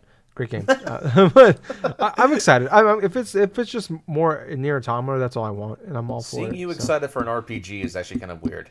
Yeah, I know, right? Especially a very Japanese. A very RPG. Japanese RPG. It's like two elements of something you don't really mix well. Your Japanese not anymore. No. Culture in RPGs. Yeah. It's like Catherine, Nier, and Dragon Ball Fighters. That's it. That's like my love for Japanese shit. So now, if you ever got into the Persona games, you probably would see what the actual peak of a Japanese RPG is. I won't lie, Gables. There's that FOMO kicking in that I've been talking about. I was talking about last week with Animal Crossing. It's kicking in with Persona 5 Royal. But I know, like I'll probably like that game, but I'll never be able to finish it. Like it's just cause it's more like we were talking about before, for the show when you told me you got it. I'm like, that's a game like you were like you haven't really dove into it. I'm like, yeah, that's one of those games you need like an hour to like minimum to like really play that kind of game. But I'll tell you what, there's a bunch of different difficulty levels to it, and if you actually just want to go through and experience the story. Gables, are you tempting right now? Are you teasing me? Is that what you're trying to do here? I know you used to be a closet JRPG fan back in the day. I was never closeted. I was very much an out JRPG fan. I never hit that back in the day. I was made fun of constantly in middle school when everybody was playing their Gears of War. I was over here being the cool kid playing fucking goddamn Skies of Arcadia Legends. Fucking nerds playing their Gears. Fun games. Yeah, it was a great game. I don't know why I did that, but yeah, no, I used to walk around Nintendo Power, dude, in fucking middle school and read it front to back for a whole month till a new one came out. So, Dude, I used to do the same thing. oh man, I miss those days. No one's better coming get off every the. time that we had like a freaking like a reading thing or something like that in high school, I just take one of my freaking player's guides and I would just start reading like Paper Mario: 1,000-Year Door. Yeah, the best, dude.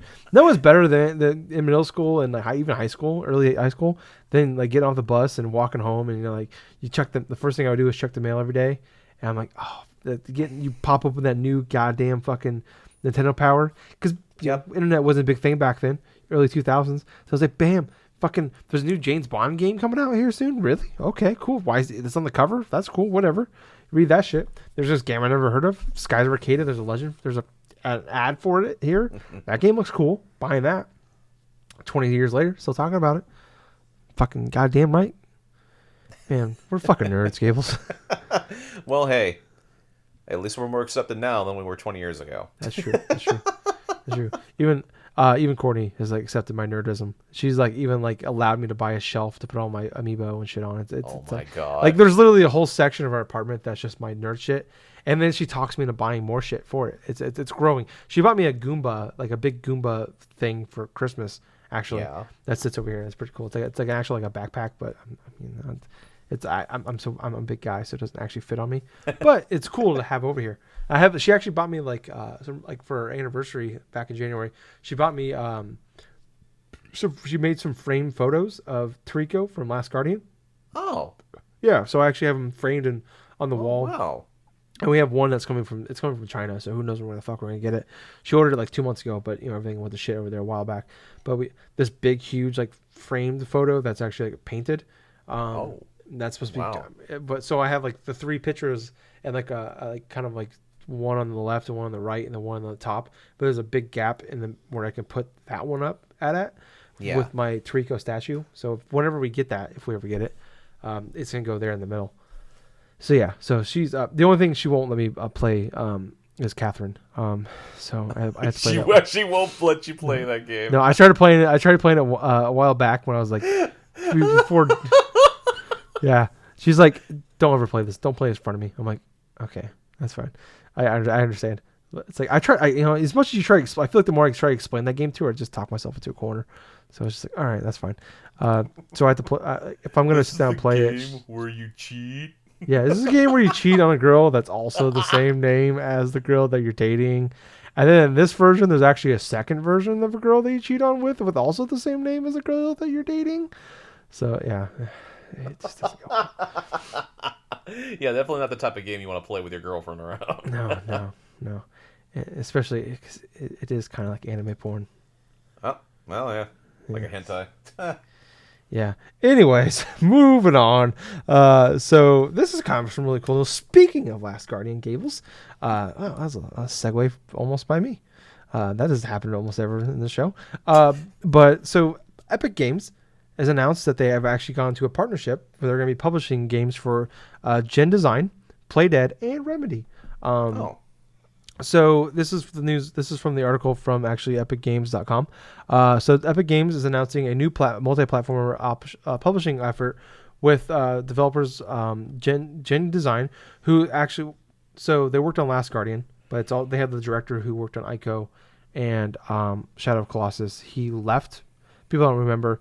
In the middle of the Last Guardian development, he actually left the studio and made his own studio. He used to head up Japan Studios, and he left and made his own game.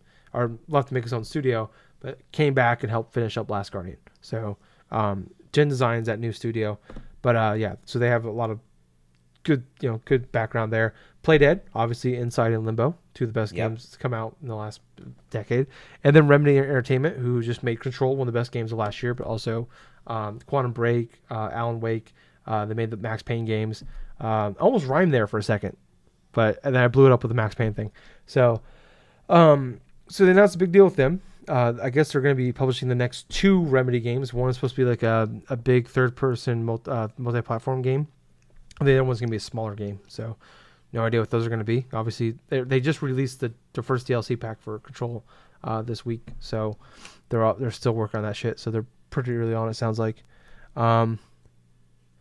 Anyways, yeah. So they announced a new deal that it's going to be 50-50. They're going to pay for up to 100% of the making the game, publishing the games, advertisement, and then they're going to do a 50-50 profit sharing. So I think that's pretty cool with that. So yeah, I don't know.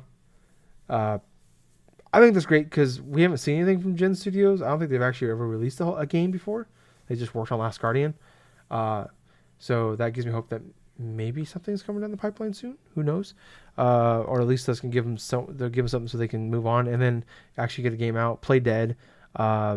They actually released a screenshot like 3 years ago for the next game, and we have got nothing from them since. And then obviously Remedy just releasing a game. So I don't know, like, you love to play Dead games, but I don't know how much where you're at with the other stuff. So, I mean, I don't know. Where are you at on this one? I'm actually very glad that Epic is stepping in to help these developers out.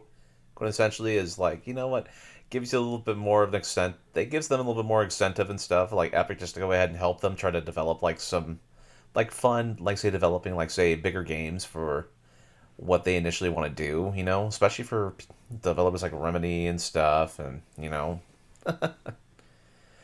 But, yeah, that's pretty much what I have to say about it. You know, I like that fact and stuff. I just really don't have too much just to really share upon it. Yeah. It's just kind of, that's more of like it's cool right now. That's awesome to hear, but it's probably not going to see something out of that for A long maybe while. a year or so or longer. Yeah, but moving on. So we have a couple more topics here. We'll go over this one here. So today, actually, Bethesda announced that they're not going to be doing a digital event for this June. So when E3 got canceled, there was talks of like it seemed like pretty much everybody was just going to do a digital like event like a Nintendo Direct. But even like Microsoft and a couple of like Nintendo and a few other studios like said, hey, we're still going to have our event there, but it's be digital. So Bethesda's the first one to come out and say they're not actually going to be doing anything this year. So Wow. yeah, a bit of a bummer because they're kind of in a weird place right now. Obviously, like they've had like Doom has helped a lot, but like the last handful of games, like 2019 was not a great year for them. Yeah, last E3 was not a great day. It was not a great thing for them last year either. No, so like, I don't blame them for not wanting to even share anything. Yeah, and it's just like it was a weird, you know. Obviously, like Wolfenstein Youngblood came out, I enjoyed it, but didn't come out to very well. Wasn't received very well. Obviously, Fallout 76 is still a problem. They're still delaying expansions. A lot of it has to do with the my SharonaVirus, but yeah. So they've had the best couple of years. Doom has obviously helped a lot, but it was just like I think I was hopeful to see what the plan was for like the future. You know, like okay, like you guys had a rough past. Doom, like you're like all right, Doom came out, like you're on like a good upswing here. Like let's see if we can keep the momentum going. So I'm curious, like, what's going to happen. Maybe they'll tie themselves in with the third party stuff. Maybe they'll tie themselves with Nintendo or Xbox, or maybe with PlayStation and stuff like that. Like the stuff they're going to show up, because like last year they showed off the things that people were most excited about for them that they talked about were like stuff they actually had no gameplay for. They just like announced with some CG trailers. So they even kind of talked about how they were going to talk about more about some of these games at this E3, but obviously that's not happening now. So a little disappointed here but it's weird to me too, because like Bethesda is almost like a lot of their E3 press conferences are basically, they're the most like a direct, even though they do it in a studio, or they do it in like in a theater. They like, there's been a couple of them where they just like Pete Hines comes out at the beginning and says, welcome to Bethesda's E3, blah blah blah, here it is, enjoy, and they just watch the screen for an hour. Like this theater of people watch a screen for an hour, and then that's it. Like it's basically a direct in a theater, and it's like they're the most like them. So I'm kind of surprised they're not just gonna do that minus the theater.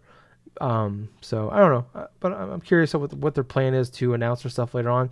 Maybe they'll just kind of like announce stuff maybe they'll do like a Platinum 4 type of thing where they're just gonna announce, you know, every so often we'll get a big announcement from them, or like I said, maybe they'll tie them into a different with somebody else's announcements, with like maybe the PlayStation 5 reveal or Xbox Series X stuff or Nintendo. I don't know. What about you, Gables? Well, that's definitely possible. part of that also probably is they don't want to put any more probably bad publicity out. That alongside with the My SharonaVirus going on, it's not like going to be like it's probably not going to be on the forefront of a lot of people's minds, especially at Bethesda, to go through and try to address some bits of like the new game releases and stuff. But at the same time, they could just go through and share what types of information in regards to new games, or even like the supposed DLC for Doom Eternal, or even like some more updates for say Fallout 76, because that game is still broken. But yeah. But maybe also it does give them that out too. That's kind of like, hey, like we don't actually have anything good to talk about or enough to make a big press conference out of. So maybe it's like this is like they're taking this as like this is their way of like backing out without and everybody's like, oh yeah, it makes sense, whatever, not a big deal. But moving on to our last thing. I don't know if you know this, Gables. Randy Pitchford of Gearbox is a fucking douchebag. So he runs Gearbox. He's been the face of the company for ever. I remember seeing interviews with him back when Borderlands 1 came out. So I'm just going to read this article. This kind of came out a little later today, this afternoon for us. So Gearbox CEO Randy Pitchford is currently trending on Twitter following a new report claiming that the company is underpaying employees promised bonuses for Borderlands 3 development. The report has sparked outrage among gamers and developers alike, reigniting conversations about the game industry working conditions.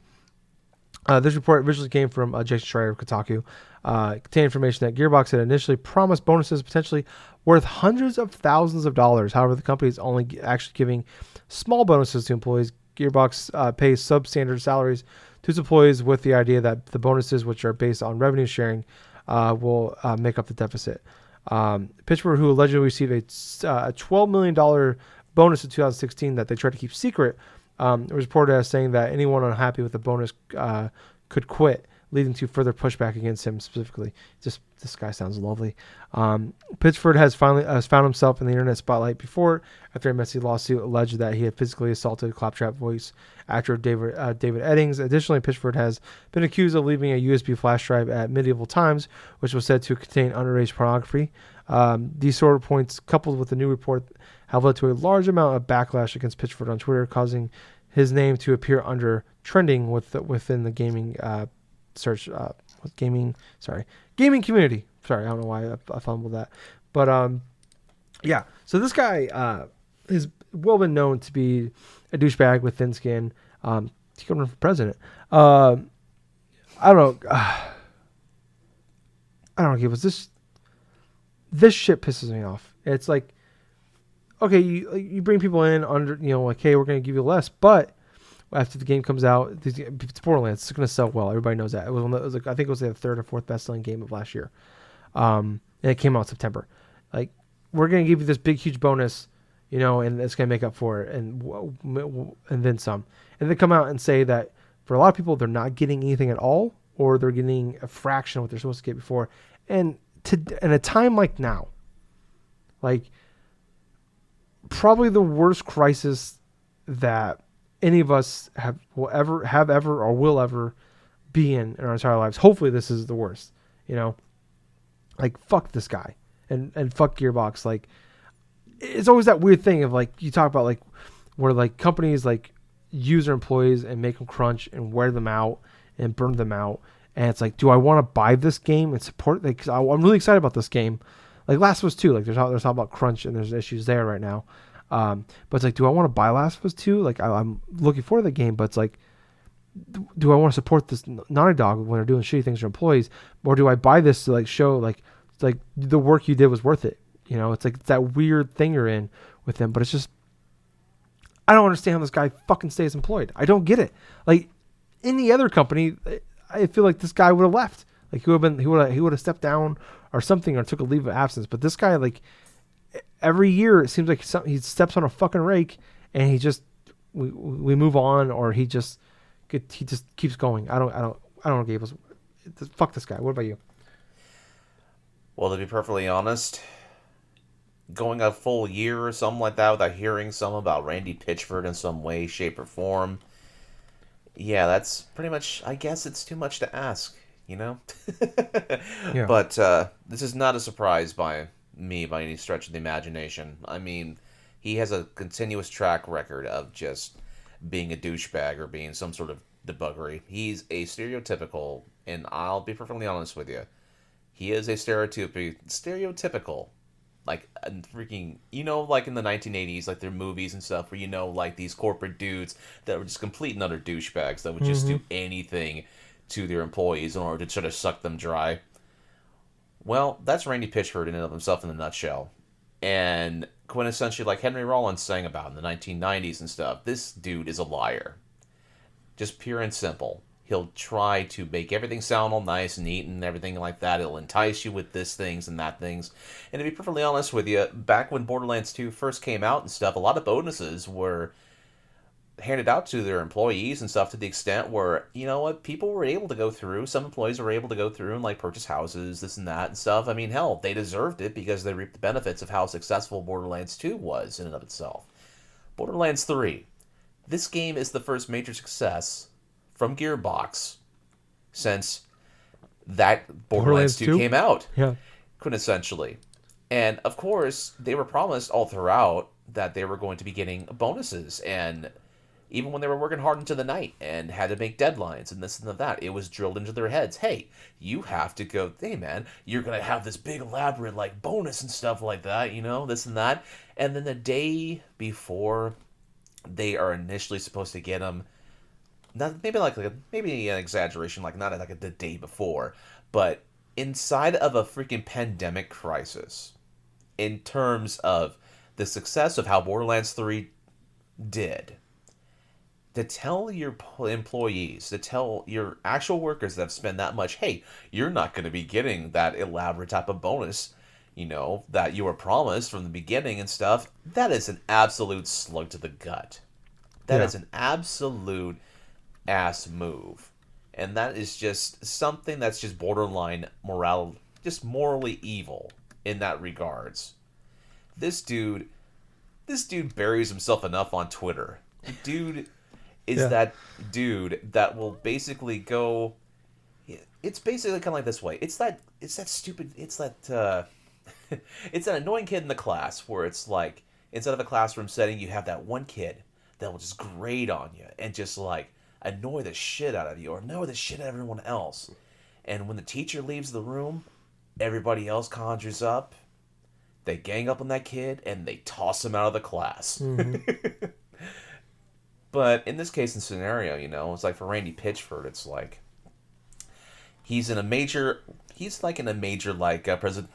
president role inside the company.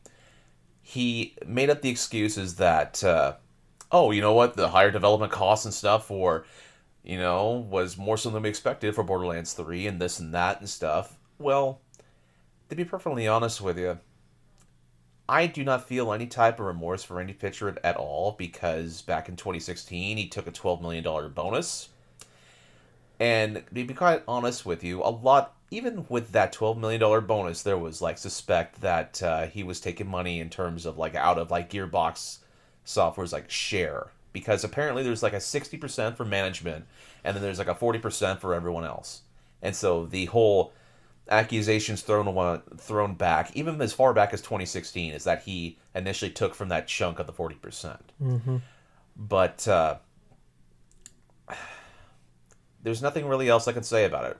Randy Pitchford, at the most inopportune moment and the worst possible way you can go through and address your workers and saying, hey, you're not going to be getting this and that.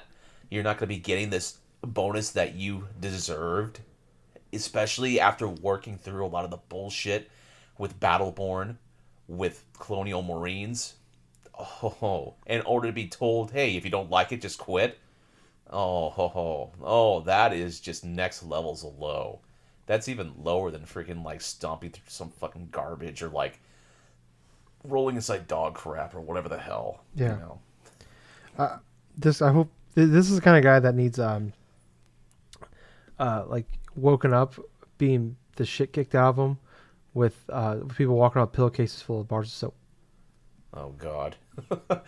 So, yeah, it's in days like today and times like now. It's I don't know. It's if you don't have the money to give him a bonus, regardless, if if you don't have it, just don't say anything or don't tell them, or tell them we get it later. But it's just to do it now is the fucking worst when they've been waiting on it, anticipating it, and who knows how many people that aren't working right now out of there are now like maybe they're making a fraction of what they were before.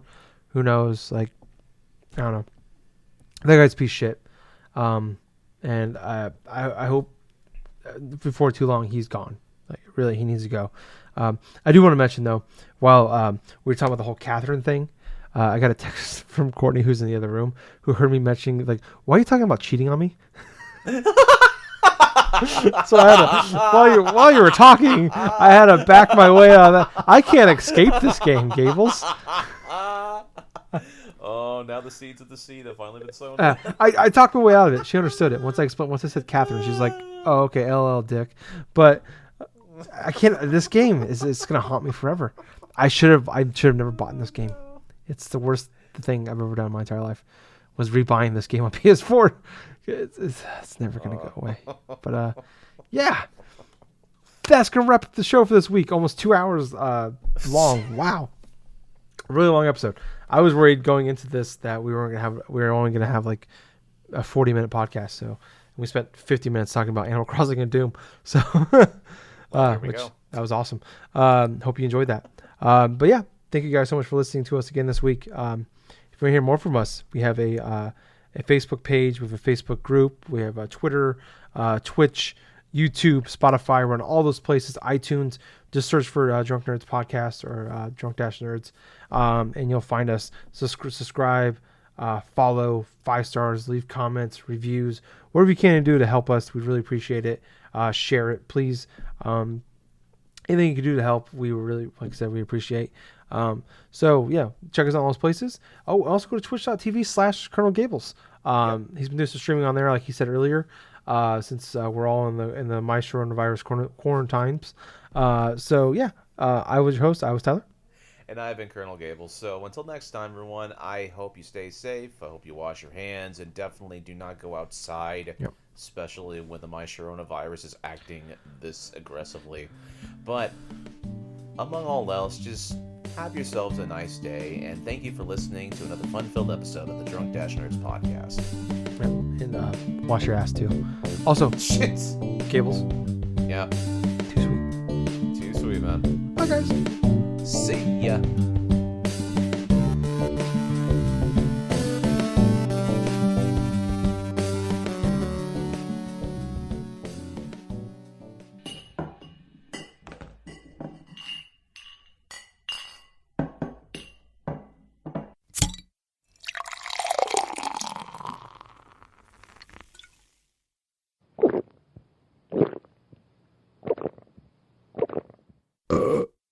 Excuse me.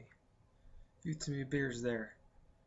Anyways, we're on iTunes now, so go on there, check us out, and if you like us, leave us a review, and we'll even shout you out. And Jack will send you his credit card number.